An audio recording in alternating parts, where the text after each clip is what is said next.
नमस्कार दोस्तों, versus of wisdom में आपका स्वागत है। आज हम श्रीमद्भागवत पुराण के पंचम स्कंध के 5वें अध्याय का अध्ययन करेंगे, जिसमें महाराज ऋषभदेव के पुत्र भरत की कथा है। यह अध्याय हमें बताता है कि कैसे भरत ने अपना राज्य त्याग कर वन में तपस्या की और फिर एक हिरण के प्रति आसक्ति के कारण उन्हें पुनर्जन्म लेना पड़ा। प्राचीन भारत की पवित्र भूमि पर, जहाँ ज्ञान की अनंत धाराएं बहती थीं, ऋषभदेव नामक एक महान आत्मज्ञानी राजा थे। वे स्वयं भगवान विष्णु के अवतार थे, जिन्होंने मानव रूप धारण किया था। उनके चारों ओर प्रकाश का दिव्य आभा मंडल था, जो उनके आध्यात्मिक तेज का प्रतीक था। उनके नेत्रों में अनंत करुणा और ज्ञान की गहराई झलकती थी। एक शांत सुबह, जब सूर्य की पहली किरणें धरती को स्पर्श कर रही थीं, ऋषभदेव ने अपने 100 पुत्रों को अपने चारों ओर बुलाया। उनमें से भरत सबसे प्रिय थे, जिनके नाम पर ही हमारे देश का नाम भारत पड़ा। ऋषभदेव के मुख से निकलने वाले शब्द मधुर थे, लेकिन उनमें ज्ञान की गहरी शक्ति थी, जो हृदय के अंधकार को दूर करने की क्षमता रखती थी। ऋषभदेव ने अपने पुत्रों को संबोधित करते हुए कहा, मेरे प्रिय पुत्रों, इस मानव जीवन का मूल्य अनमोल है। यह जीवन केवल इंद्रियों के सुख के लिए नहीं है, बल्कि आत्मा साक्षात्कार के लिए है। जो व्यक्ति इस अवसर को खो देता है, वह अपने ही हाथों से अमृत का कलश फोड़ देता है। उनके शब्द आकाश में गूंजते प्रतीत हुए, जैसे स्वयं वेद मंत्र उच्चारित हो रहे हों। ऋषभदेव ने आगे समझाया, इस संसार में माया का जाल बिछा हुआ है, जो हमें भ्रमित करता है। यह हमें अपने वास्तविक स्वरूप से दूर रखता है। जैसे बादल सूर्य को ढक लेते हैं, वैसे ही अज्ञान हमारी आत्मा के प्रकाश को ढक लेता है। जैसे जैसे वे बोलते गए, आकाश में बादल छाए और फिर हट गए, मानो प्रकृति स्वयं उनके शब्दों का चित्रण कर रही हो। संसार एक गहन वन के समान है। ऋषभदेव ने अपने हाथों से विशाल वृक्षों की ओर इशारा करते हुए कहा, इसमें भटकते हुए जीव अनेक जन्मों से दुख भोग रहे हैं। वे भौतिक सुखों के पीछे भागते हैं, जो क्षणिक हैं, जैसे मरुस्थल में मृग तृष्णा, लेकिन सच्चा सुख तो आत्मा में ही निहित है। उनके पुत्रों ने गहरी सांस ली, मानो इस सत्य को अपने अंदर आत्मसात कर रहे हों। ऋषभदेव ने अपने पुत्रों को कर्म के सिद्धांत के बारे में बताया। हर कर्म एक बीज है, जो अपना फल अवश्य देता है। इसलिए हे पुत्रों, ऐसे कर्म करो जो बंधन का कारण ना बने, बल्कि मुक्ति का मार्ग प्रशस्त करे। उनके शब्दों के साथ आकाश में बीज से अंकुरित होकर विशाल वृक्ष बनने का दिव्य दृश्य दिखाई दिया। ज्ञान ही वह प्रकाश है जो अज्ञान के अंधकार को नष्ट करता है, ऋषभदेव ने कहा, जबकि उनके हाथों से दिव्य प्रकाश की किरणें निकलती प्रतीत हुई। जैसे सूर्य उदय होने पर अंधकार स्वतः नष्ट हो जाता है, वैसे ही आत्मज्ञान के उदय होने पर अज्ञान का अंधकार विलीन हो जाता है। उनके पुत्रों के मुख पर ज्ञान की चमक दिखाई देने लगे। ऋषभदेव ने भक्ति के महत्व पर प्रकाश डाला। भक्ति वह सेतु है जो जीवात्मा को परमात्मा से जोड़ती है।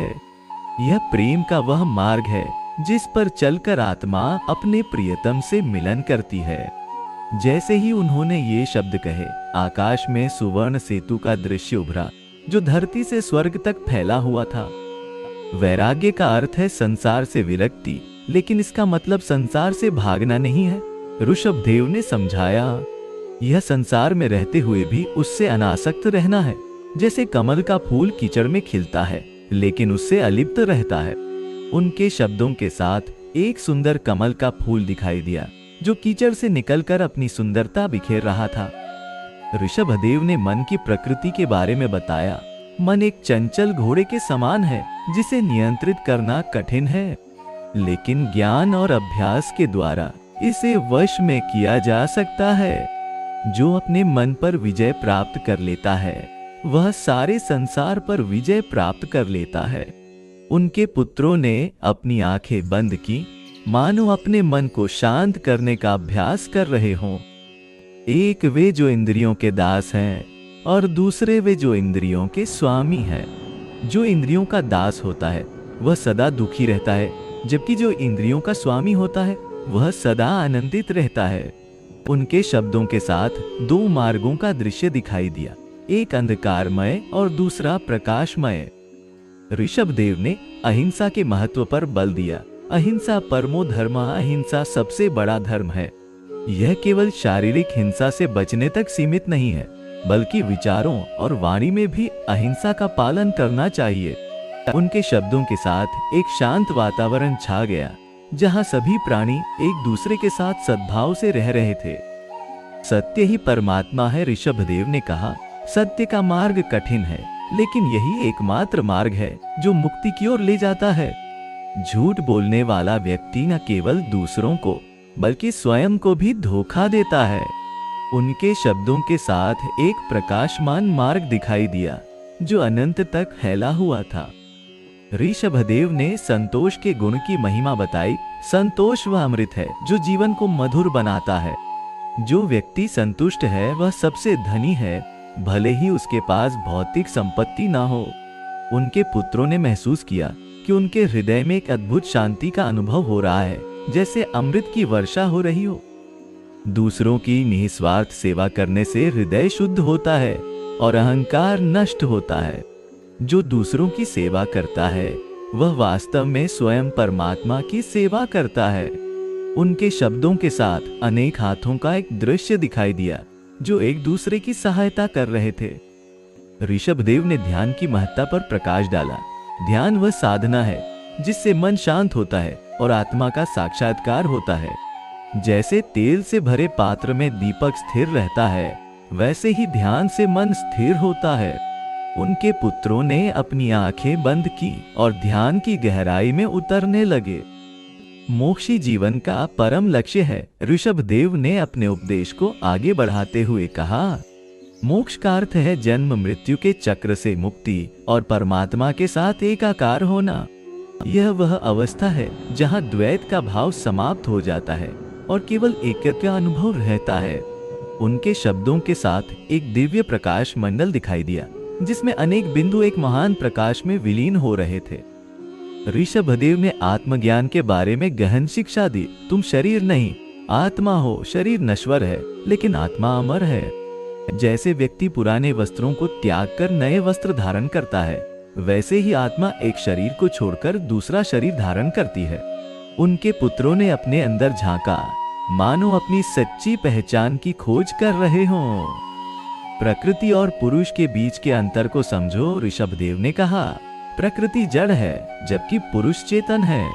प्रकृति परिवर्तनशील है, जबकि पुरुष अपरिवर्तनीय है। इस भेद को जानने वाला ही सच्चा ज्ञानी है। उनके शब्दों के साथ दो अलग अलग तत्वों का दृश्य दिखाई दिया, एक गतिशील और परिवर्तनशील, दूसरा स्थिर और शाश्वत। ऋषभदेव ने योग के मार्ग की व्याख्या की। योग का अर्थ है जुड़ना, आत्मा का परमात्मा से जुड़ना।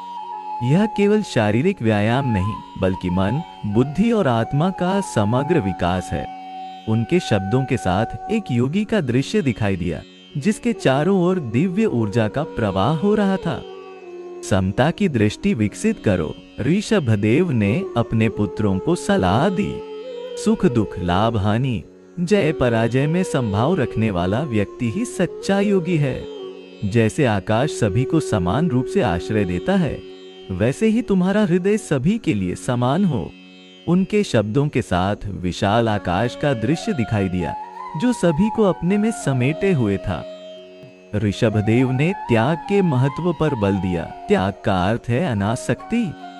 जो व्यक्ति भौतिक वस्तुओं से अनासक्त रहता है, वह सच्चे सुख का अनुभव करता है। जैसे पक्षी पेड़ की डाली पर बैठता है, लेकिन उससे चिपकता नहीं, वैसे ही संसार में रहो, लेकिन उससे बंधो मत। उनके पुत्रों ने महसूस किया कि उनके हृदय हल्के हो रहे हैं, मानो बोझ उतर रहा हो। प्रेम ही सृष्टि का मूल तत्व है, ऋषभदेव ने कहा। प्रेम वह शक्ति है जो सारे ब्रह्मांड को एक सूत्र में पिरोए रखती है। निस्वार्थ प्रेम ही ईश्वर का सच्चा स्वरूप है। उनके शब्दों के साथ एक दिव्य प्रकाश की लहर फैली, जो सभी प्राणियों को अपने में समेट रही थी। ऋषभदेव के उपदेश के अंतिम क्षणों में उन्होंने अपने पुत्रों को आशीर्वाद दिया। मेरे प्रिय पुत्रों, मैंने तुम्हें ज्ञान का मार्ग दिखाया है। अब यह तुम्हारा कर्तव्य है कि इस मार्ग पर चलो और दूसरों को भी इस मार्ग पर चलने के लिए प्रेरित करो। उनके शब्दों में ऐसी शक्ति थी कि उनके पुत्रों के हृदय में ज्ञान का दीपक जल उठा। ऋषभदेव के उपदेश का प्रभाव केवल उनके पुत्रों तक ही सीमित नहीं रहा। उनके शब्द काल के पार जाकर युगों युगों तक मानवता का मार्गदर्शन करते रहे। उनके द्वारा बताए गए मोक्ष के मार्ग पर चलकर अनेक आत्माओं ने परम शांति और आनंद की अनुभूति प्राप्त की। आज भी उनके वचन हमारे जीवन को प्रकाशित करते हैं, जैसे अंधकार में जलता हुआ दीपक। मित्रों, आज हमने भरत महाराज की कथा से सीखा कि किस प्रकार मोह और आसक्ति हमें बंधन में डाल सकती है। आशा है कि यह ज्ञान आपके जीवन में प्रकाश लाएगा। यदि आपको यह वीडियो पसंद आया तो कृपया इसे लाइक करें, अपने मित्रों के साथ शेयर करें और वर्सेस ऑफ विजडम चैनल को सब्सक्राइब करें। आपके सहयोग के लिए हार्दिक धन्यवाद। हम जल्द ही एक नई कथा के साथ वापस आएंगे। तब तक के लिए ओम शांति।